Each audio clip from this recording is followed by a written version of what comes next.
कैसा लगता है? हंसों में बगुला जैसा लगता है। ज्ञानहीन मनुष्य कैसा लगता है? हंसों में बगुला जैसा लगता है। माता शत्रु पिता वैरी, इन बाल को न पाटता, न शोभते सभा मध्य। अगर कोई विद्वानों की संगत में बैठा हो और उसे कुछ ज्ञान ध्यान ना हो तो वो अपने को अच्छा नहीं समझेगा। हाँ, ना शोभते। अज्ञानी मनुष्य विद्वानों की संगत में शोभा नहीं देता। देता है? नहीं देगा। अज्ञानी मनुष्य विद्वानों की संगत में शोभा नहीं देता। और जिस प्रकार से हंसों की संगत में बगुला शोभा नहीं देता है। हंस मध्य बको यथा, हंसों के बीच में बगुला शोभा नहीं देता। ऐसे ही हम सबको संत महापुरुषों की शिक्षा को सीखना चाहिए अच्छे से। इसलिए बहुत सुंदर बात शिक्षा देते हुए संत महापुरुषों ने हमको ऐसी ऐसी सुंदर शिक्षा दी है। उसका अध्ययन करें और अच्छे से संत महापुरुषों के बीच में ज्ञान सुने। हाँ, साधु की साधु ऐसा चाहिए जैसे शुभ स्वभाव, सार सार को गैले थोता दे उड़ाए। तो सार सार को गैले, सारम नियक्षरम सत्यम कशते सुजनेर जन्यम तद ज्ञाता यदि लभते पूर्व फलानुचा। जो सार को ग्रहण कर लेता है वो पूरे फल को प्राप्त हो जाता है। सारम नियक्षरम सत्यम कशते सुजनेर जन्यम तद ज्ञाता यदि लभते पूर्ण फलान। पूर्ण फल, जो सार को ग्रहण कर लेता है उसने पूर्ण फल को प्राप्त कर लिया। तो कबीर साहब कहते सार शब्द है सबसे न्यारा, जानेगा कोई जानन हारा। वो धर्मदास ने अर्ज पुकारा, आमी अंक निर्माया मेरी सुरती शब्द में अटकी। गुरु खे के पार लगाइयो मेरी नैया भंवर में अटकी। उस सार शब्द को संत गुरु बताते हैं। उस सार शब्द के द्वारा वो आदि ब्रह्म को जाना जाता है। सार शब्द के द्वारा कहां पहुंच जाते हैं? आदि ब्रह्म से परिचय हो जाता है। कौन मिले? सदगुरु मिले। सदगुरु मिले तो आगम बतावे, यम की याच कहां नहीं आवे। ये देखो सुंदर बात। सारम नियक्षरम, ध्यान से सुनो कबीर साहब की शिक्षा मानने वाले लोगों। सारम नियक्षरम, आप लोग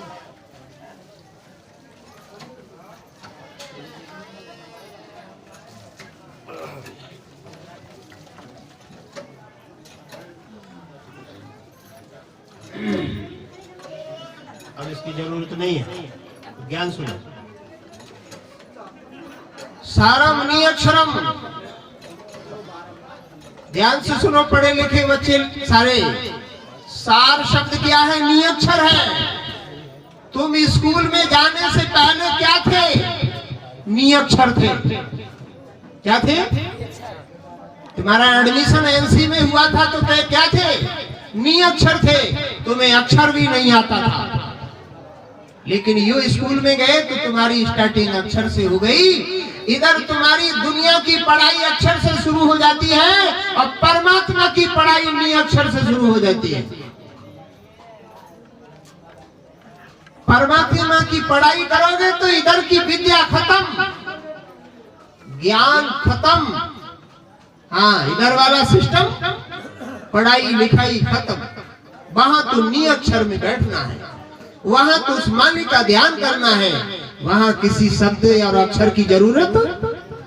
आदि नाम नियक्षर अखिल पद कारणम, सो प्रगटे गुरु रूप तो हंस उदाहरणम। आदि नाम नियक्षर है। इधर संस्कृत में बताया गया सारम नियक्षरम शब्दम कश्यते सुजनेर जन्यम। सु माने अच्छे, जन माने लोग जानते हैं। बेसार शब्द को अच्छे ज्ञानी लोग ही पहचानते हैं और सबके समझ में आता नहीं।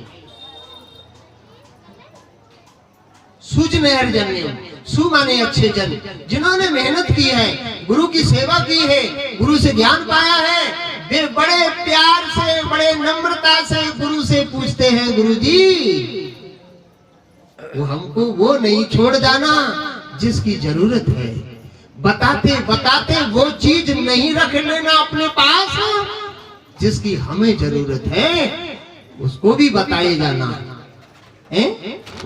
जैसे किसी का बूढ़ा खत्म हो रहा हो ना, तो बच्चा लोग नाती कहते हैं, बाबा मरने से पहले वो भी बताए जाना जो अकाउंट में माल कितना है।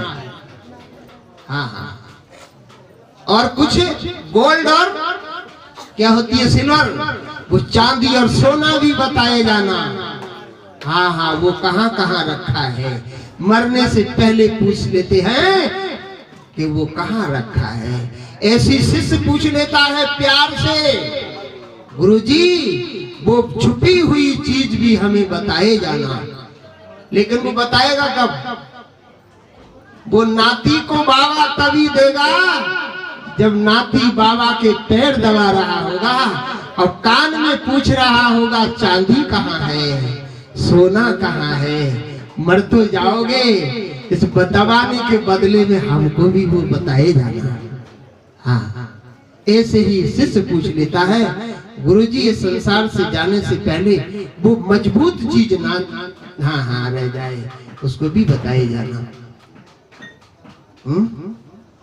हाँ, कबीर साहब, सारम नियक्षरम सत्यम कश्यते सुजनेर जन्यम। कौन पूछते हैं? जो अच्छे लोग हैं, जिन्हें उसकी जरूरत है, जिसे उनकी प्यास है, वे लोग पूछ लेते हैं कि वो तैयारी कैसे करें, वो भजन कैसे करें, जो नियक्षर में प्रवेश कैसे करें। नियक्षर में प्रवेश करेंगे तो नौम्यादि ब्रह्म, वो सबसे बड़ा परमात्मा मिलेगा। और जब तक सबसे बड़ा परमात्मा न मिलेगा तब तक जो सुख मिलना चाहिए वो नहीं मिलेगा। सायब सबको बाप है, बेटा का को नाए, जो बेटा बन आया वो तो सायब नाए। वो सबसे बड़ा परमात्मा है, वो सबका बाप है, लेकिन वो किसी का बेटा, हम सबके बेटा हैं, लेकिन वो आदि ब्रह्म किसी का बेटा नहीं है। वो तो अपने आप में ही आदि ब्रह्म है। उसकी तैयारी के लिए सदगुरु की आवश्यकता है। सदगुरु मिले तो अगम लखावे, यम की आँच तहां नहीं आवे, ऐसी कोई भक्ति करें। सारम नियक्षरम शब्दम कृष्यते सुजनेर जन्यम तद ज्ञाता यदि लभते पूर्ण फला। पूर्ण फल को प्राप्त करना चाहते हो तो सार शब्द का अध्ययन करो। और कौन बताएंगे? संत बताएंगे। हाँ, इसलिए कबीर साहब कहते हैं वो सार शब्द जिसको प्राप्त हो गया उसे गंगा जमुना नहाने की जरूरत नहीं है। गंगा जमुना, गया गंगा जमुना तीर्थ प्रयाग इत्यादि कोई भी उसके बराबर नहीं। सार शब्द के बराबर ये तीर्थ नहीं कुछ है। इन्हीं दुनिया के हैं। हाँ, वो आदि ब्रह्म से मिलने के लिए संतों की आवश्यकता है। इसलिए रामायण में भी कहा है, प्रथम भगति संतन कर संगा, दूसरी भगति रत मम कथा प्रसंगा। एक क्लास कहाँ पढ़ने मिलेगा? संत गुरु के पास में बैठकर। तुलसीदास जी कह रहे हैं, प्रथम भगति संतन कर संगा, संतों के पास बैठकर के ये चैप्टर पढ़ो, इसकी साधना करो। हाँ, संतों के पास रहो, ये टीचर हैं तुम्हारे, ये ज्ञान के टीचर हैं, उस परमात्मा से मिलाने के टीचर हैं। और इस दुनिया के टीचर क्या हैं? तुम्हें मास्टर बना देंगे और सैलरी मिलने लगेगी। एक दिन मरना ही पड़ेगा। सैलरी लेते लेते हाँ मर जा। लेकिन इस पर ये संत ऐसी शिक्षा देते हैं, ऐसी साधना कराते हैं